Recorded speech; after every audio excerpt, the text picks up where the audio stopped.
1975. The last of U.S. forces pull out of South Vietnam at the U.S. Embassy in Saigon.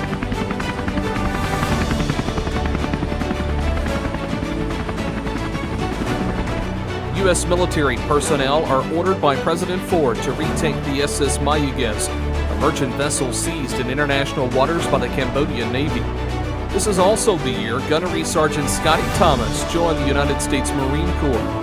Gunney Thomas would complete basic training, earning him the title Marine. He also began a path that would lead to a 25-year career with the United States Marine Corps.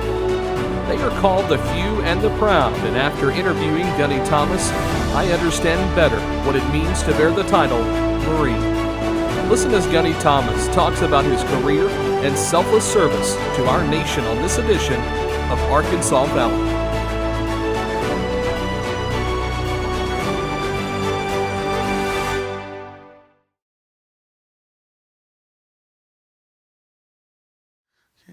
Well, my name is Scottie Thomas. I was a gunnery sergeant in the Marine Corps, and I served just a little over 20 years.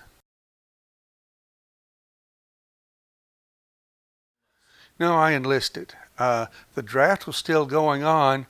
In fact, I have a friend here in town. There was like 4 or 5 of us got together at his house and watched him draw numbers for the draft.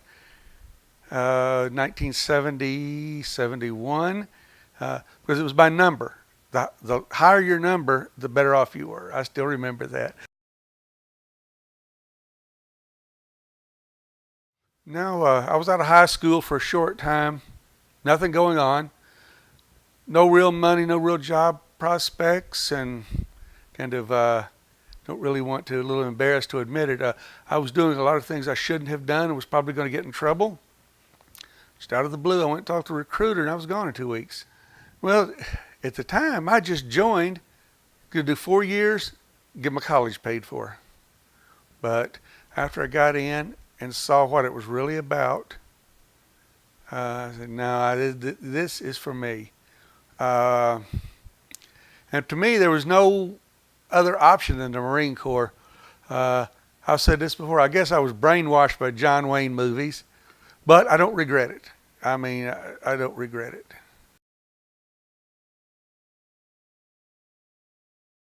Pocahontas. Pocahontas? Yeah. So you're a Randolph County boy then, right? Mm-hmm. Yeah.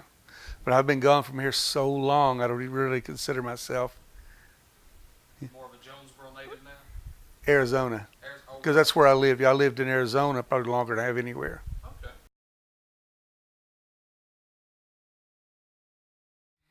Let's see, trying to think when we moved back here. Guess about 17 years.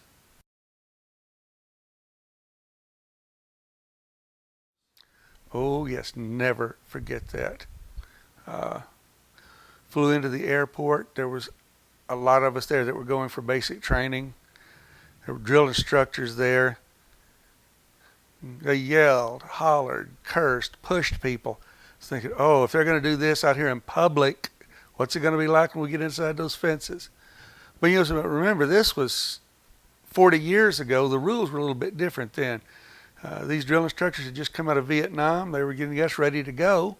So the rules didn't really apply then. But still remember, like I've got a guy I went to boot camp with that we stay in touch off and on. Talked about that. You got off the bus, there were some little yellow footprints you have to stand on. And they messed with us. We got in bed about 2 o'clock in the morning and got back up around 5. And it was an experience.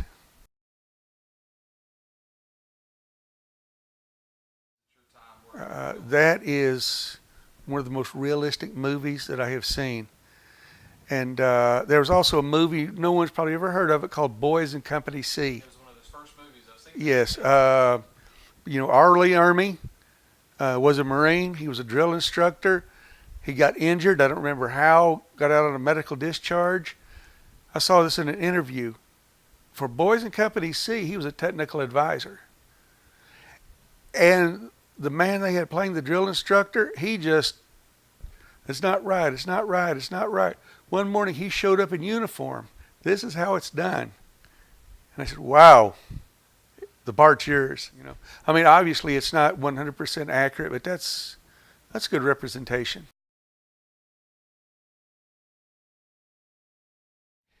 numb, scared, wondering what I had got myself into. Because, I was raised to do what I was told when I was told. I knew what it was to have respect for people, which helped me out, but it was a whole nother level. Just like a line in Boys in Company C, they had 8 weeks to turn us from civilians into combat Marines in 8 weeks. So it was not, After a week or so, started kind of fitting into the routine, and it was just very routine from that point on. A lot of mind games, but I knew what was going on and never let it bother me.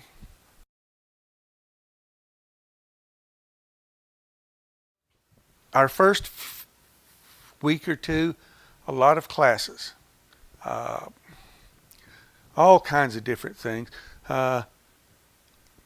Marine Corps history,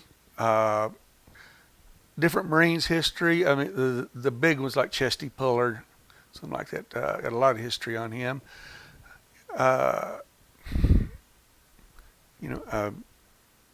First aid, unarmed combat, but it was all classroom. It was all in the classroom. We would spend 8 or 10 hours a day in a classroom, and then when we get back to our squad bay, a lot of times the drill instructors would get us together and work with us at night.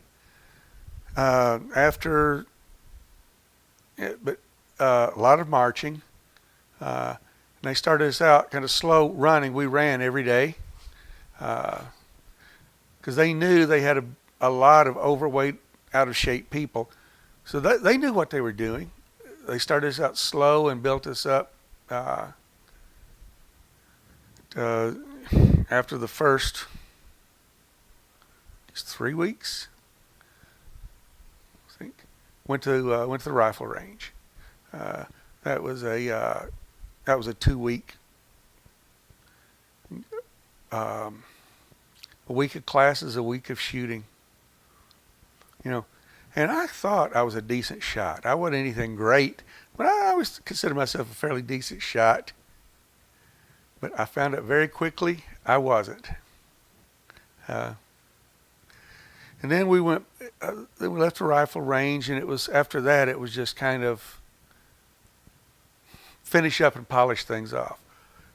Still all training, but it was like a building step. From that first day where they had us standing those yellow footprints to the day we graduated, it was a learning process. In your face, mind game stuff. So a lot of mental stress. Yes, but like I said, the way I grew up and with my background, I understood what was going on. Didn't bother me. They didn't. There was a few others of us too that we knew what the game was and we just played it. Although we were learning, it was not a game, but we knew what they were doing and we knew how to handle it. See some of those guys, you could tell they were spoiled brats that had never had to do anything they were told in their life. I'll use the term short-circuited. They just had no idea what to do. Some of them made it, some of them didn't. The ones that made it came out completely different people than they were when they started. Learn to listen, do what you're told when you're told. Also to think for yourself, to make decisions for yourself. And that's still with me today. You and I have worked together a little bit. I'm for I do, I don't ask. I mean, you know that. And that, I think that still goes back to that. We were taught to think and make decisions. If something is going on, you don't have time to ask someone what's going on or what to do. They trained us to know and do it.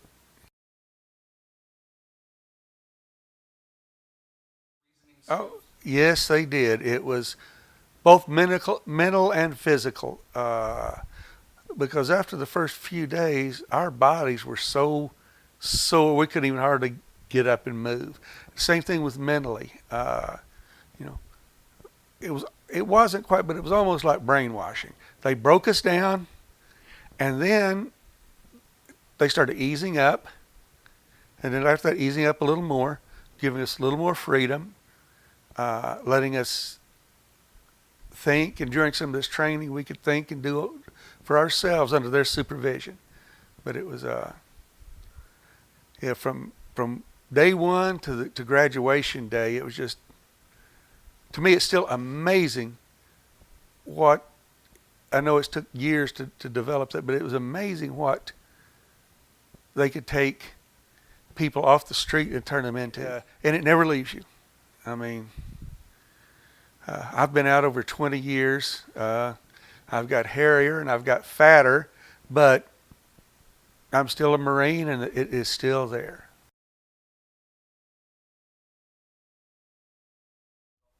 Oh, yes. Senior drill instructor, Staff Sergeant Bailey. He was the lead drill instructor. I still remember him. Sergeant Brundage, Staff Sergeant Boudet, and Staff Sergeant Wilson. I still remember them. I still know what their faces look like. So you can pick them out of the lineup today. Oh, yeah. Well, like me, they're quite a bit older, but I remember them from 40 years ago. But, oh, yes. I'll never forget them.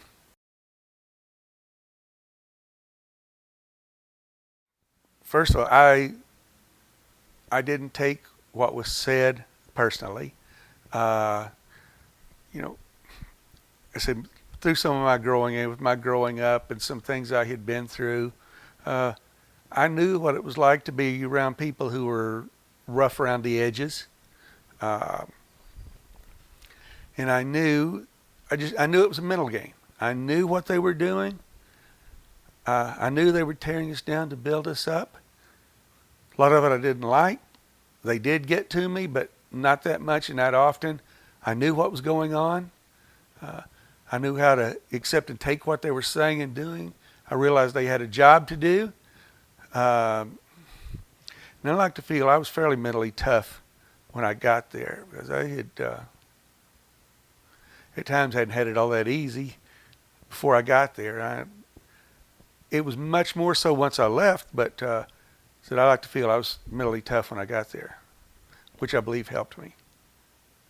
And as I said earlier, the way I was raised, have respect, and you don't question, do what you're told when you're told. Doesn't matter why, because I said so. You old school parents. My first duty station, I have no idea how I wound up here. I was at Cherry Point, North Carolina. Didn't like it. Was there for 3 years. Went to Japan for a year. Then I went to a school as an instructor for about 3 years. Back to Okinawa. And then went to Yuma, Arizona. By this time my job had changed. I was more into administration then. Sat in office some, but I also went to a school. There was 96 of us in the Marine Corps that were weapons instructors. And we went different places. They used us where they needed us. I kept trying to go to school of infantry at Pendleton, and they wouldn't let me go. They put me in the rifle range weapons instruction unit in charge at Yuma, because they didn't really have anyone, and the air people didn't think like they really needed to. To a lot of them, the shooting was just a joke, a big game, something they had to do. So they needed some people there that knew what was going on. One of the reasons they put me there, they kind of knew I would stand my ground, and whatever this person's rank was, they weren't going to walk over me. This is the way it's going to be. And I had a lieutenant colonel who backed me up, but I better be right. I better be following policy. I better be following the regulations. I better be right. Because more than once, he's closed the door to his office, and we talked. He talked, I listened.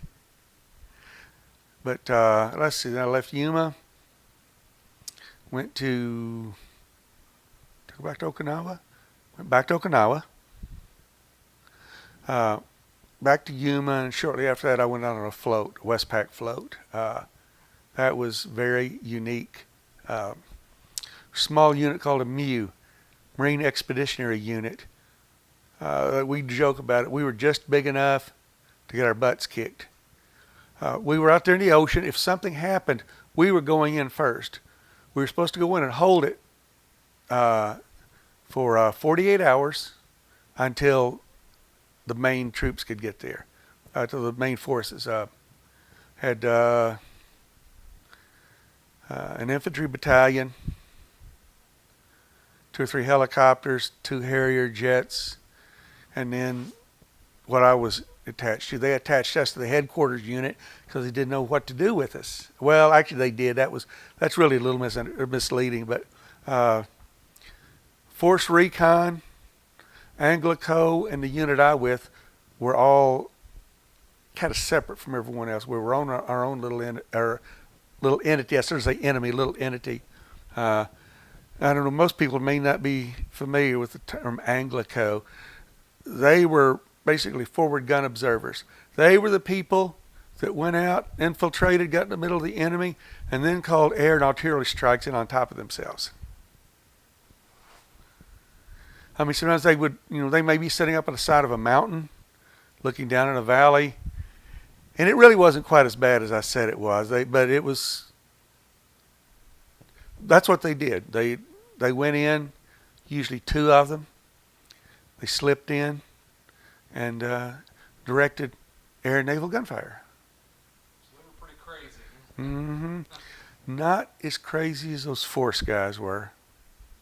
They were.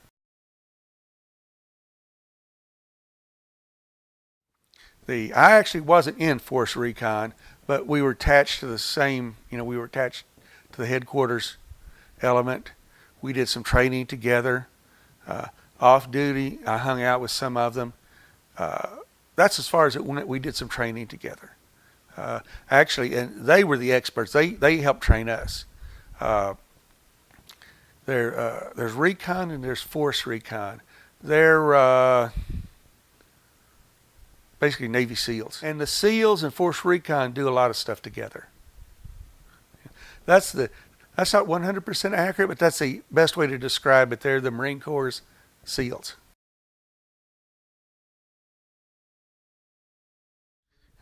No, I was all over the Far East, several different countries when I came back. Let's see. Went back to Yuma.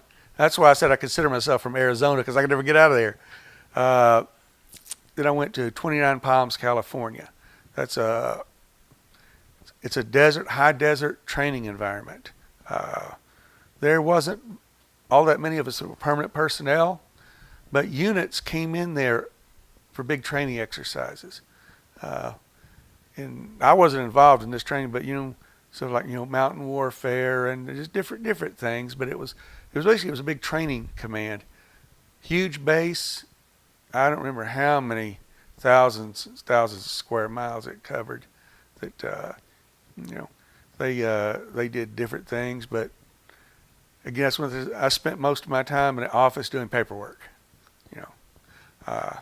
But by that time with 29 Palms, I was, the end of my career was in sight, because I had planned, not saying much past as they passed, but I didn't want to go stay that much past 20.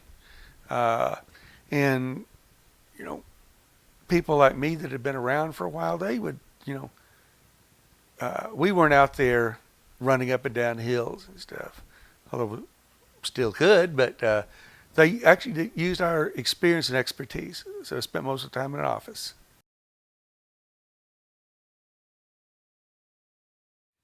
The best one I had in my whole time. I was on the Inspector General staff.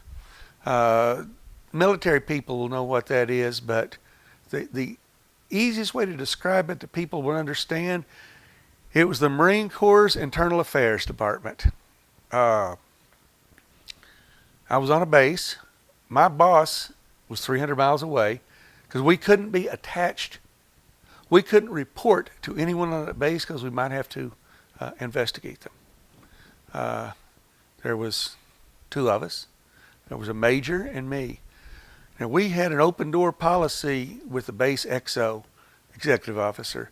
And people that don't know, I mean, that's, you know, ordinary people like me, you just don't walk into his office. But because of my job, I could, because he wanted to know what was going on. I had investigations, put the data together, wrote reports. My reports went anywhere from local units to Congress. I did some congressional inquiries. I did some congressional investigations. One thing, people on the base knew I was with the IG. They didn't really know what my job was. All they wanted, if I went somewhere wanting something, give it to him and get him out of here. That was a very enjoyable assignment. Yeah. People work on the spot Yeah. to make sure. Mm-hmm. Except for the day I closed the officers club down so they couldn't serve lunch. When I got back to the office, the major asked me, "What did you do?" "Shut your club down. The kitchen was nasty." I said, "The CO wants to see you." And I said, I can't remember what that colonel said. He said, "No, the bird wants to see you." And all I wanted, "Why'd you do it?" And I told him, "Okay." People got fired over that one because it was just nasty. It was unsanitary, food left out. I mean, just disgustingly nasty. Which is something unheard of in the Marine Corps. For Yeah. dirty or... Run by civilians. Ah, okay. So it was a civilian contract. Uh-huh. Yeah. 'Cause we did it every Friday. We did safety and sanitation inspections on a different part of the base. It was divided up. It was all planned out. But every Friday, and the way it was set up, in a 3-month period, we did the entire base. And it would just happen to be the officers' club's time to be inspected. And the man we had he was a Navy chief. He was from preventive medicine. He liked to pass out. I just can't believe it. I can't believe it. I mean, it was horrible. Like I said, some people got fired over that one.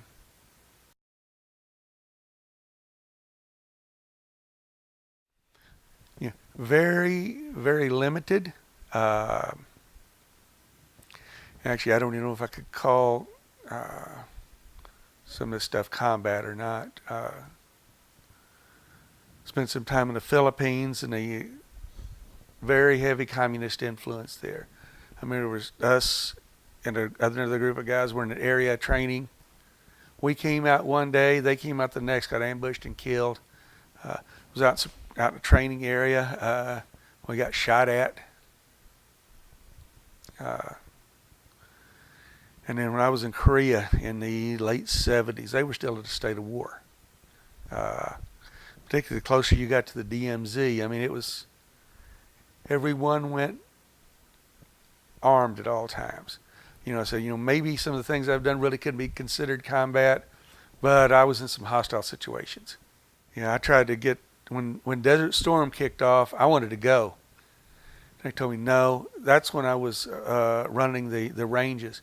They told me, said, "We're going to bring all these reserves in that haven't fired in years." I said, "You have got to get them ready."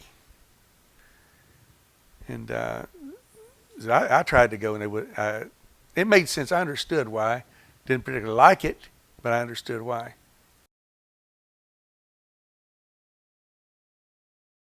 Oh, there are so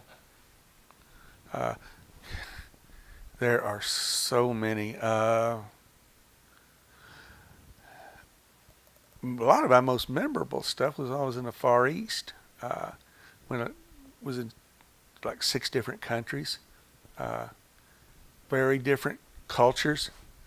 Not so much it was being in a combat role, but when I was in Korea, I was like a liaison. I actually was detached. I was with the Rock Marines. I lived with them. I ate with them. I worked with them. I trained with them. I learned a lot of the language, customs. I had forgotten, that's been many years ago, I had forgotten a lot of the Korean that I knew, But after about 6 months, I could carry on a basic conversation because I lived with them. I mean, literally lived with them. And I was interested in their culture, so they were happy to teach. I knew a lot of customs, a lot of, and some people would talk about how that they weren't this and they weren't. No, it was just that they were different. Give you an example about the Koreans. Men would hold hands. Men would touch each other. I don't mean sexually touch each other. They'd put their arms around each other or lean on your shoulder. Some of the Americans thought they were homosexual. They weren't. If they touched each other like that, that meant they had a bond, a close relationship. It took 6 or 8 months, but I had a couple of the guys, one in particular, he would do me that way. He'd sit in a chair and he'd come up and he'd lean over, put his arms on me and lean his face over beside of mine or sit down beside me, reach over, get a hold of my arm or my hand. And things like that is what I'm talking about. That was so memorable, learning these people and what they did. Like I said, when he would put his hands on me like that, it wasn't sexual, it wasn't homosexual. That showed me that he really cared a lot about me. We were close. Kind of like buddies, kid friends who have their arms around Yeah. each other. Yeah. So I spent a lot of time in Korea, and some of it good, some of it not so good, but I enjoyed it. Was that one of your favorite places? Yes. And I spent some time in Thailand also. That was unique. Not a bad place to be, but of course, Philippines and a few other places too. But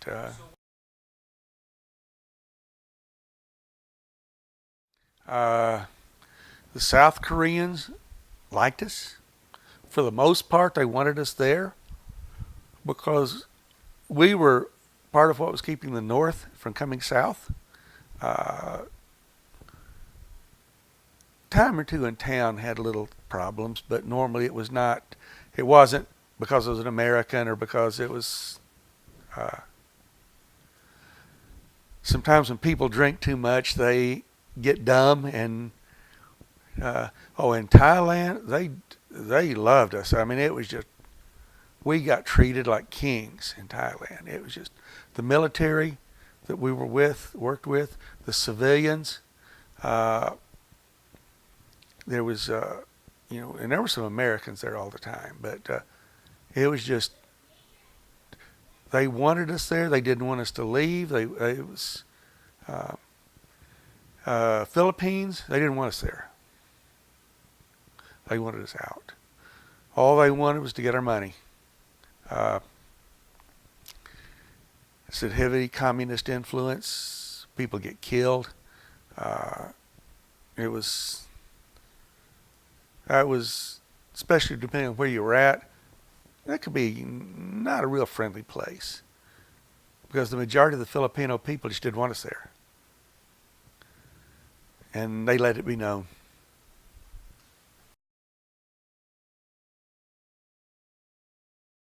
Yes, received several unit citations. Of course, everyone that was in during the time of combat got I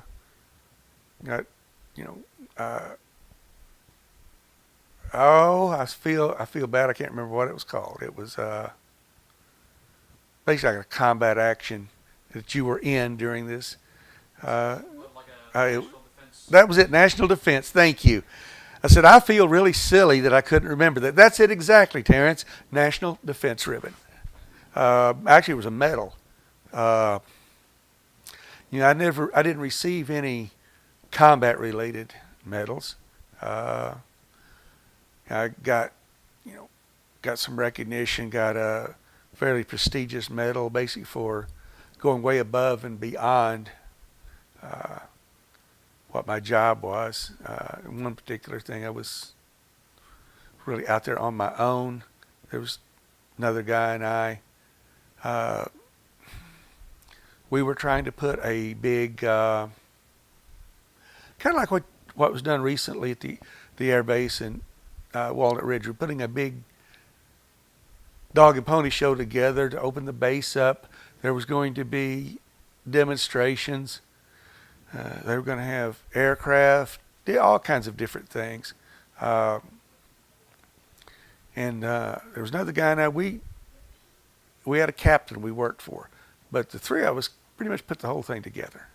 Got recognized by a lot of people for that because we pulled it off. And not trying to brag on myself, we had one of the best that they'd had.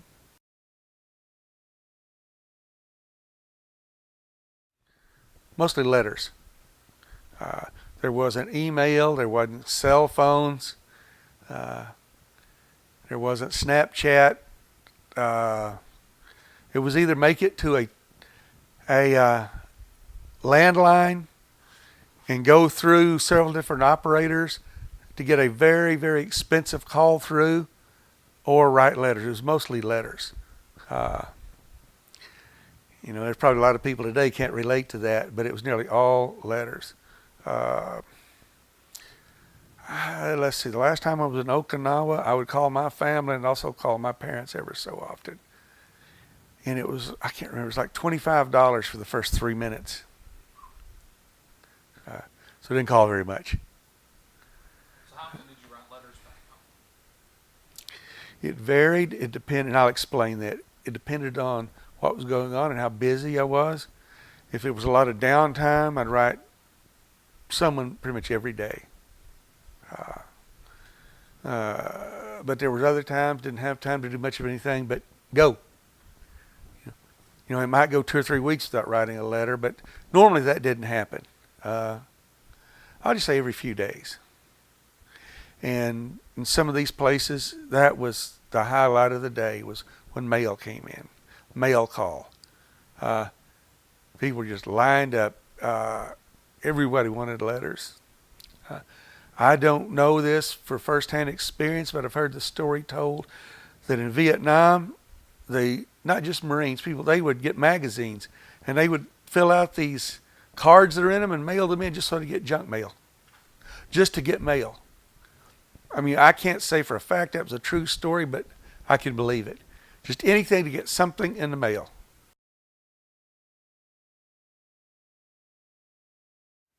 For the first, I'm trying to think back, 8 or 9 years, I was on sea rations. Some of them were good, some of them weren't so good. Then the MREs came out. I remember the first time I saw some of those. The advantages to those was you could carry a lot more of them. They didn't take up as much space, and not as much trash left over when you were finished with it. Some of them could be good, but I remember, some of those sea rations we had, and in the early 70s, we had some that were left over from the 50s that we were eating, but they stayed good. Remember a joke, there was one of them had eggs and ham, or ham and eggs in it, and you'd open it, they were green. Those were green eggs and ham. I mean, they weren't molded, they weren't spoiled. There was something about some of the chemicals they preserved them with. The eggs, instead of yellow, they would be, but they'd have a green tint to them. So we'd make a joke out of it about that Dr. Seuss book, Green Eggs and Ham.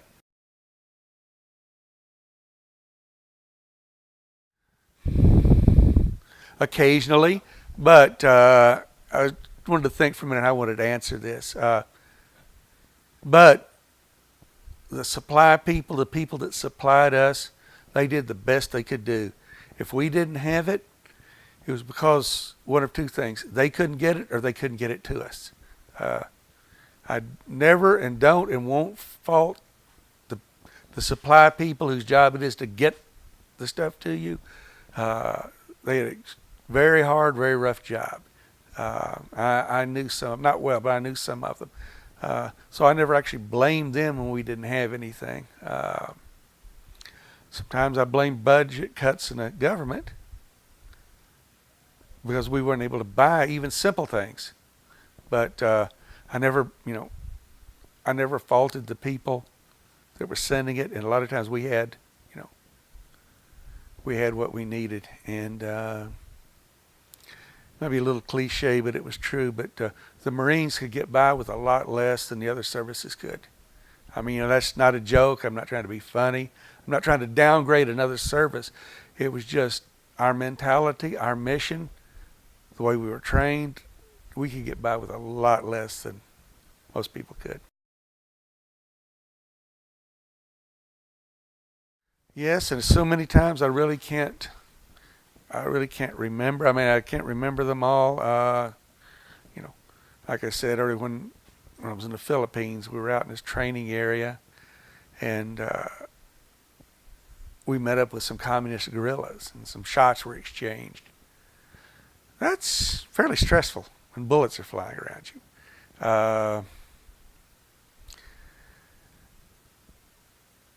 And a lot of times concern for the people who worked for me. Make sure they had what they needed, and especially overseas, some of them didn't deal with it very well. But on the other hand, I learned to deal with stress. In fact, I'm kind of an adrenaline junkie. I thrived on stress and pressure. We had a job interview one time as a civilian, and it was a panel interview, and they asked me how I would handle, you got this and this and this going on. How are you going to handle the stress? I said, that's not stress. I said, have any of you ever been shot at? Well, no. I said, that's stress. I rolled the dice, and it worked. They really liked that answer. I said, yeah, you people you don't know what stress is. No. I depended on myself and the people around me. Even today, I don't particularly believe in luck. What's going to happen will happen. It will happen for a reason. You can do the people can do what they can do about it. They can change the outcome, but never really worried about it. I still don't, don't really believe in luck. People make their own luck. You may call it luck, but that's preparedness. That's being prepared.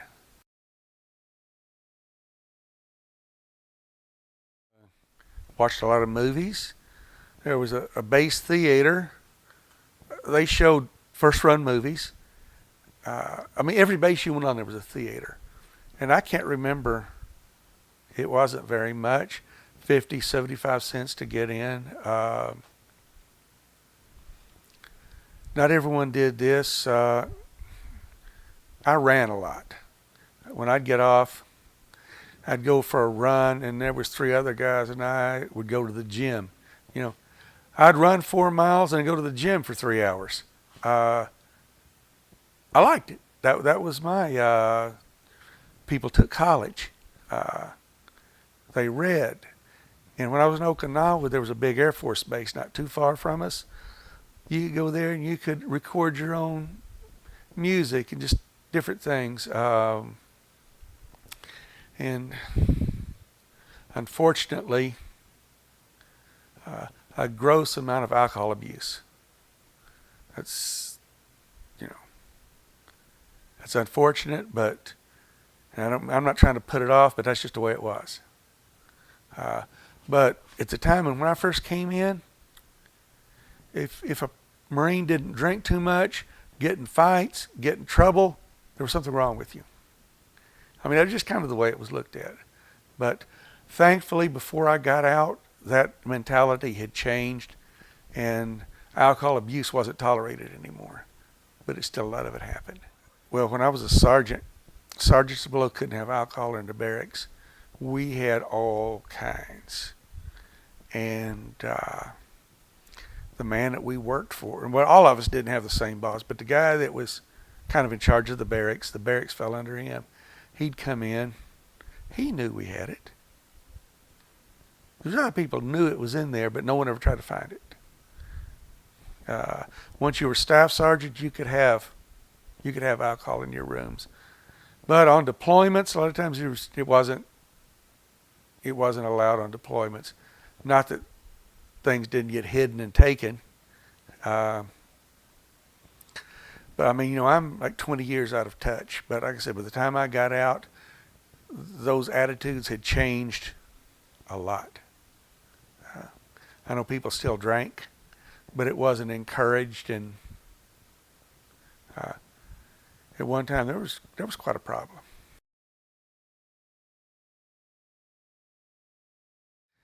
Normally, I worked leave around things going on at home. I would take leave and visit my parents because they were, most of the time, they were 2,000 miles or more from me. I would sometimes take, plan things, trying to think some of the stuff I did. Took some motorcycle trips. But by and large, when I got my leave, I'd come home and visit family and a few friends. And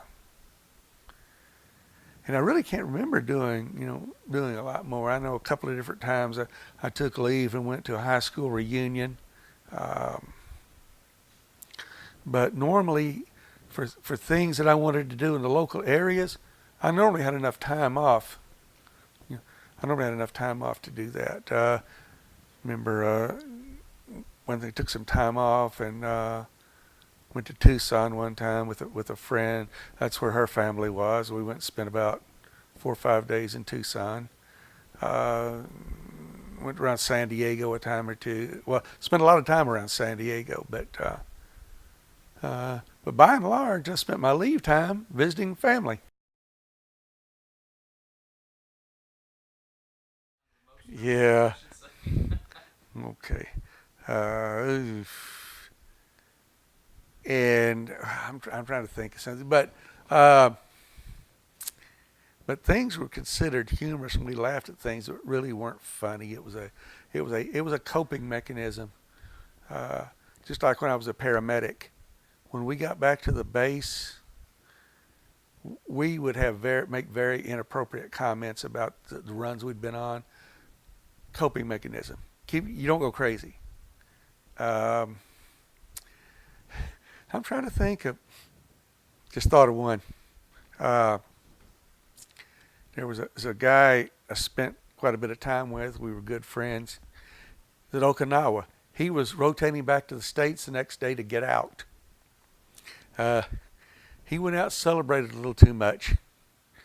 And the military police barracks was near his barracks. He went over and started raising Cain with the MPs. They chased him. He got back into the barracks. This was a 4-story barracks with a lot of rooms. So he'd go to someone's room and he'd open the window and yell at them. Then he'd go somewhere else and open the window and yell. I'm the gingerbread man. You can't see me. They chased him. It was fun. I wasn't there, but it was funny. 30 years later, that story is still being told. And then the military police came upstairs. They knocked on, where's who at? I mean, I got this from the people that were, where's who at? That guy that's, I don't know what you're talking about. We're going to arrest you. Why? Where's that guy? I mean, this just went on and on for hours. I mean, when I say hour, 2 or 3 hours. But knowing this guy, he was a lot of fun anyway. I can picture his face hanging out that window yelling, I'm the gingerbread man, you can't see me. That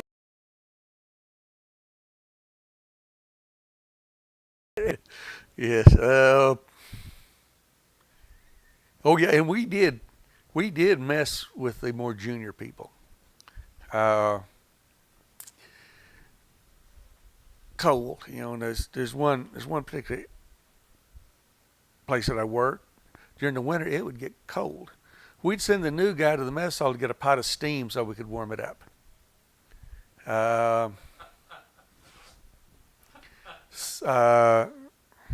Send them. I can't remember what we sent this guy after, but they ran him around and around and around. When he finally got back, he had a 36-inch crescent wrench laid on his shoulder. Here is what you asked for. I wish I could. I can't remember what we sent him after. The pot of steam is the one I can remember. And that guy walking in with that wrench, and that wrench probably weighed 50, 60 pounds. I mean, it was huge. I could picture his face walking in the door with that wrench across his shoulder.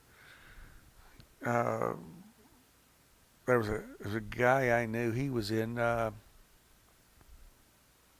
remember now what unit he was in. And one of his sergeants sent him after, I wasn't in artillery, can't remember. I believe it was called a bore sight. It was a thing that was used to sight in a piece of artillery. I can't really remember what the name of it was. In fact, this guy's told me that story. He thought it was a joke. Like an hour later, his sergeant found him in a snack bar drinking a soda. Jumped all over him. He said, I thought it was a joke. No, it's not a joke. But after that was over, I wasn't there. This was a few years later. I was stationed with this guy and got to be friends with him. He'd tell that story. After it was over, it was funny, but so it could backfire on you.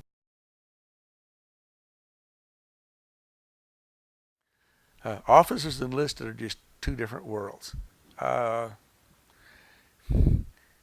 showed the officers respect most of the time, but there was only probably my entire time and probably only 3 or 4 officers that I really respected because of what they had done and who they were.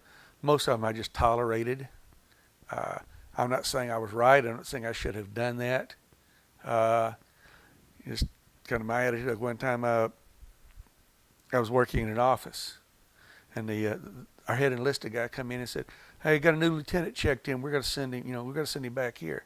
I said, "Okay, you just make sure he knows who's the boss before you send him back here, though." And he knew I meant it. We didn't get that lieutenant.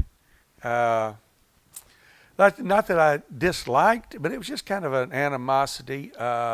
But the ones, a lot of them had if they were level-headed, were willing to listen and willing to learn, no problem with them. But so many of them, well, I'm this rank. I know it all. You're going to do what I said because. And I just, that major I worked for when I was on the IG staff, he was good. He was very good.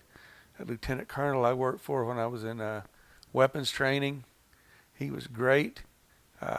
There's another, he retired as lieutenant colonel from almost 40 years ago.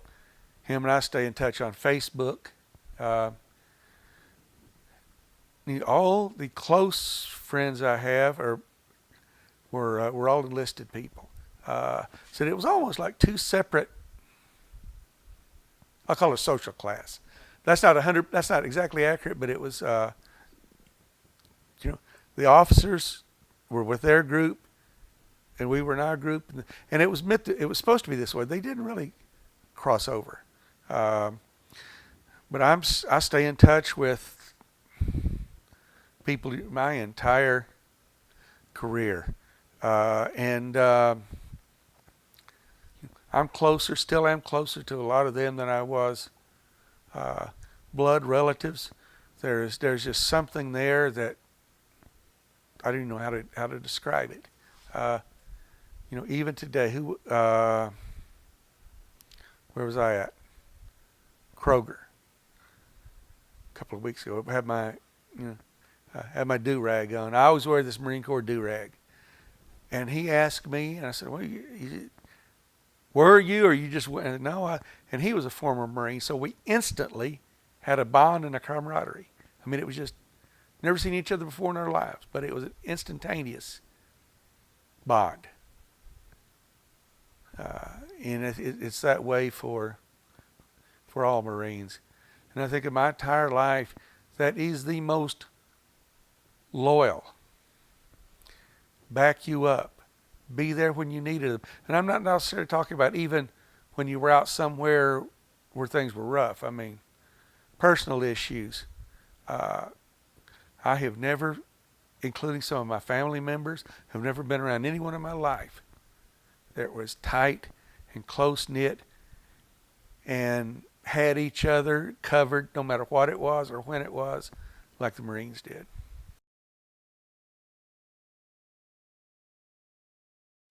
Yes, it was, but it was very low keyed, no fanfare because I wanted it that way. Um, and I really can't explain why, but you know, came in, went by, that's when I was working for the Inspector General, went by the office, talked to the major, and went by the company office, got my discharge papers, and I was gone. That was it. But like I said, that was my choice. So, and you had served how many total years? A little over 20, not quite 21. But enough to have what could be considered a pretty decent career. Oh, yes. So what did you do in the days and the weeks after? Well, I already had a job lined up before I ever got out. So I just pretty much went from the Marine Corps to a civilian job. I mean, just no transition, no break. Since I already had something lined up, I wasn't going to pass up on a good job. It was, and it was a pretty decent job and turned into a good paying job. A few months later, I took some vacation time, but I was just, like I said, I was able to have a job lined up, so I just went right into that.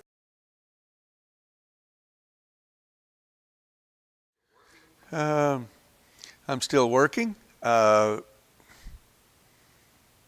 by choice, partly because I could use a little extra money. I'm not going to get into details, but a couple of years ago I had a big change in my personal life, and I'm kind of financially putting myself back together. I have a plan on when I'm going to just call it quits and retire from everything for good. And so far I'm on track for that. Should be in about a year. All goes well.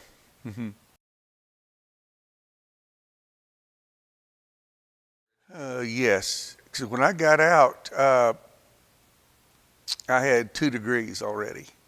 I took a lot of, I don't know if you'd call them trade schools. I got my paramedic license. Went to law enforcement academy, and a few other assorted courses. But paramedic I didn't stick with very long. I had a friend tell me one time, he said, for me, for you, he said, it's all about getting there. When you get there, you're ready to go somewhere else. Yeah. And I thought about it, he was right. Wanted to be a medic, got my license, I was ready to go do something else. Yes, a few. And they're my brothers. And I'm not ruling out the female ones either. In fact, while I was waiting on you, I kind of messaged one of the female Marines I spent quite a bit of time with. I stay, let's see, trying to think how far back, I stay in touch with one guy from the mid-70s. We don't talk a lot, but we stay in touch. In fact, just a couple of weeks ago, a guy that I was good friends with, he let me know about a friend of ours who had passed a few years ago. He'd contacted his son. His son is now in his mid-20s. When I say his son, the guy that we had worked with that passed, his son's in his mid-20s. So Smitty put me in touch with him, and we've been I've been letting him know about his dad. And he's just he's enjoying it. This guy's son is really enjoying hearing what his dad was like 30 years ago. Before he was born. Yes. Yeah. Yeah. In fact, I'm sure you remember I told you the story about the "you can't see me, I'm the gingerbread man" messing with the military police. That was this guy's dad. But I'm going to get me off subject, but that's one of the funniest things that ever happened. That's one of the funniest things I ever saw. Yelling from the window. Yeah. Then when they get there, he wasn't there. and I actually stay in touch with people scattered out all through my career. Some I've lost touch with, but to me that's one of the marvels of Facebook. It's amazing how many of my old friends I've been able to find on Facebook that I had just completely lost touch with. That was actually part of the next question, is Yeah. did you continue any of those relationships? And from what you're saying, so Facebook has played a big role in being able Yeah. to maintain those Yeah. relationships. For several years, I just, kind of lost touch with people. And I'll admit it, I'm not very good about staying in touch. I may not be mad, I may be very close with someone, but I just don't ever talk to them. That's just my makeup. So in the part, I lost touch. And I can't remember, 7, 8 years ago probably, I opened up a Facebook account just to see if I could find some of these people. And it really surprised me how many I was actually able to find. And from the beginning to the end, there was one guy, he retired shortly before I did, or shortly after. Anyway, and he wound up working for me. Very close with him. I spent a lot of time at his house. And we still stay in touch. Not very often, because he's kind of like me. He's not much for, yeah, but we still kind of keep track of each other. Probably half a dozen, maybe 8 or 9 that were just really close that I'd stay in touch with quite a bit. No, and again, that's something else that I really can't explain why, but I know some people that were in American Legion. I know some VFW people, and I just felt like I just didn't fit. Particularly after I moved here, Randolph County, nearly all the VFW people are World War II and Korea vets.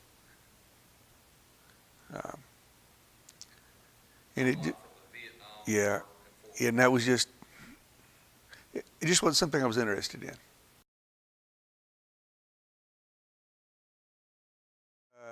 Yes to both questions.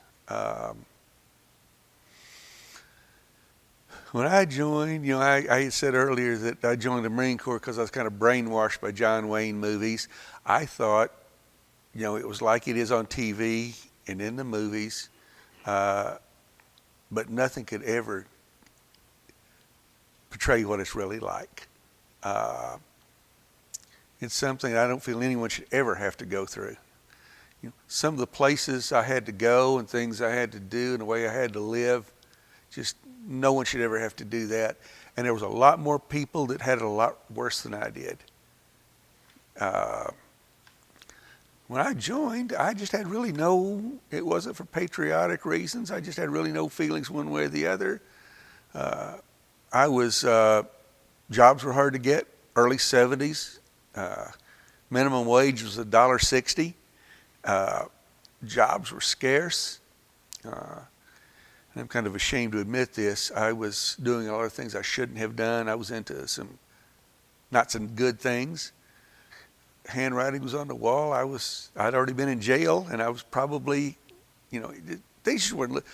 I need a break. I need a fresh start. It's kind of funny. A guy I was cutting timber with. I don't know why we didn't go to work that Sunday, but I was at his house. We were sitting there, and he said, "Hey, let's go see the recruiter tomorrow." Okay. 2 weeks later, I was gone. But my feelings certainly changed about that. Saw what people go through, and I really learned what this country means.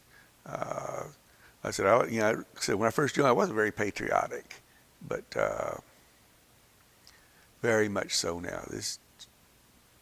No matter what's going on, this is my country. Yes, very much so. There was a greater appreciation for the freedoms and what I had because I saw what prices were paid to have it. And as I developed in my career, the further I went into it, the stronger, more bond I had with the country. I'll admit, when I was 17 years old, I just kind of like some of the younger ones now, just never thought about it. Just could care less one way or the other. That's when it's kind of, I've been thinking about it. That's kind of hard to, I really can't get it out to what I'm thinking. But to answer your question, it makes a huge difference in a way that I just look at everything, not just the military, not war, not the country. It changed my entire outlook on everything. On life, yes.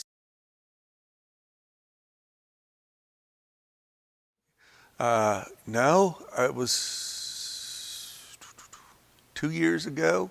I think there was a group of us that we had one planned, and just some things happened. I wasn't able to go because I already had it worked out.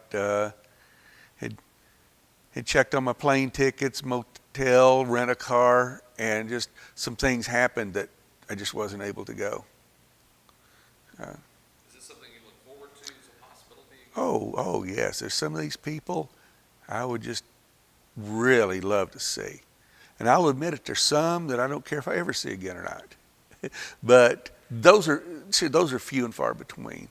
It's just a cross section of life. Because some of the people weren't all that good.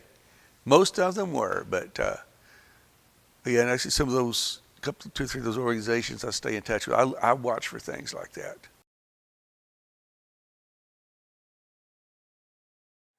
Oh yes, and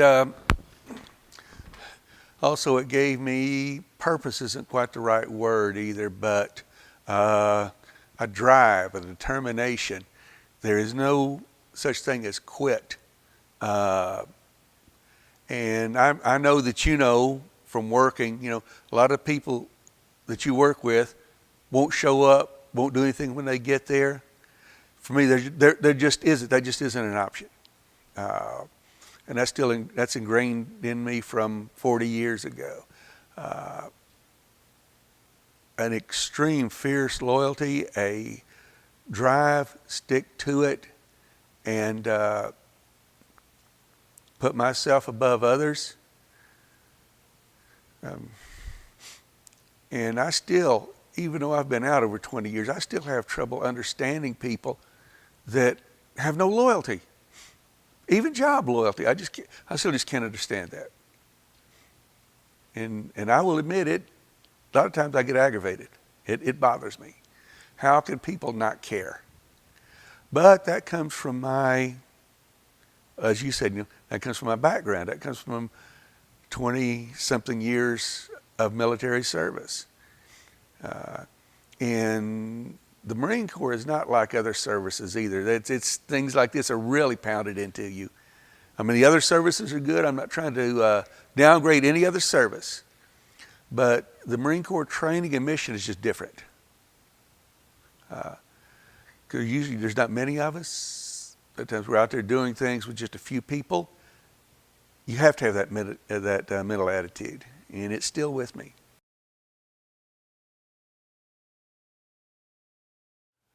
Yes, and I've got a thought that probably not many people will agree with.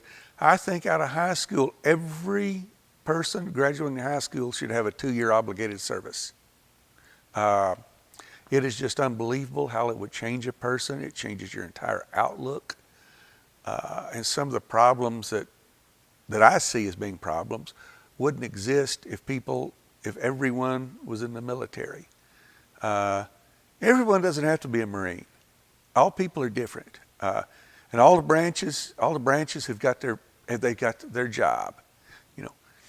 The Air Force's job is completely different. The Navy's is different. Even though the Marine Corps is part of the Navy, the Army, they have a different role. And I've really spent time with all of them.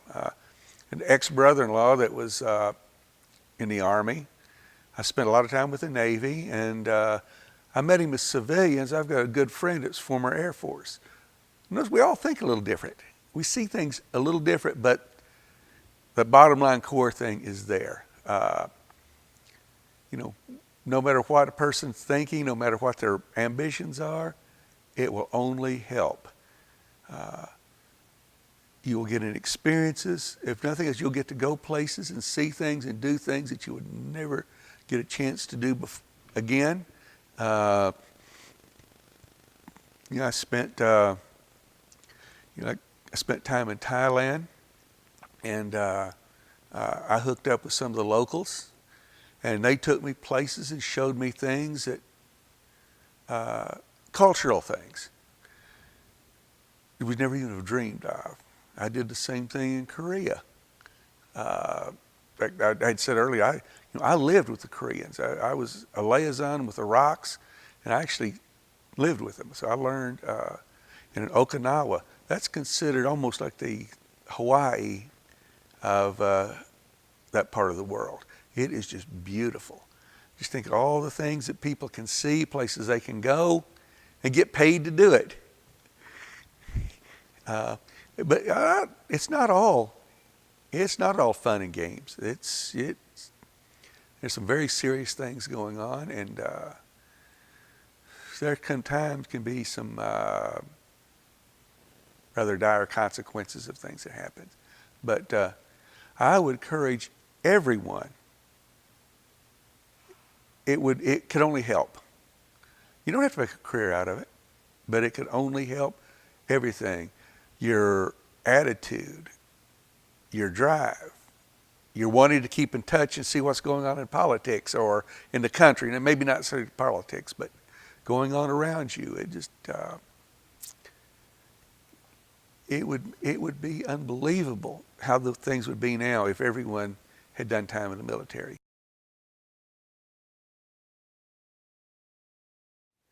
Well, it was an unbelievable experience. I went from a teenage kid with no drive, no ambition, no want to do anything except get drunk once in a while. And I'm being serious. I mean, that was my only motivation. I grew tremendously, and it made, into the person I am today. I can think for myself. I can make decisions.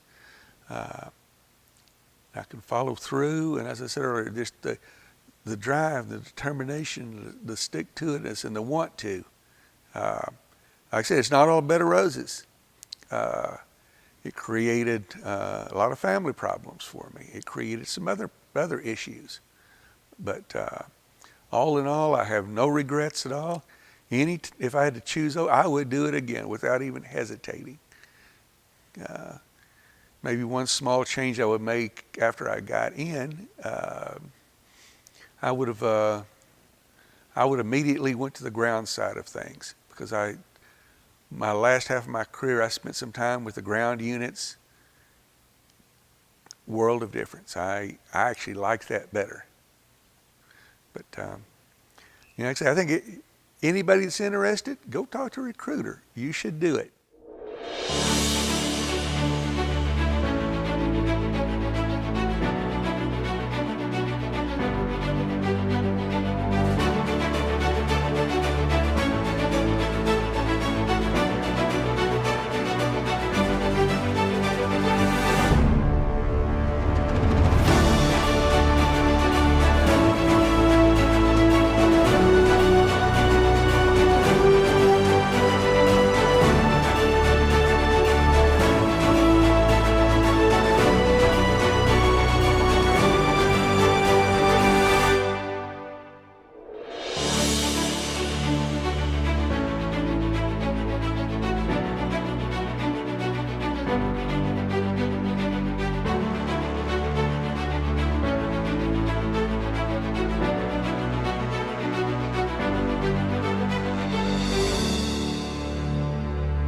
Hello, and thank you for watching Arkansas Valor presented by T-Ward Media.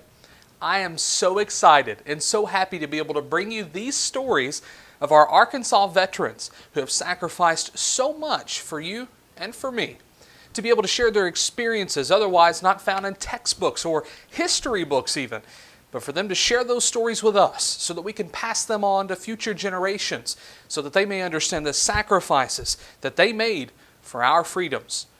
I am so happy to be able to extend this opportunity to you and everyone else who takes part in the Arkansas Valor experience to share these stories with those of the ones you love and to share them with the veterans in your families.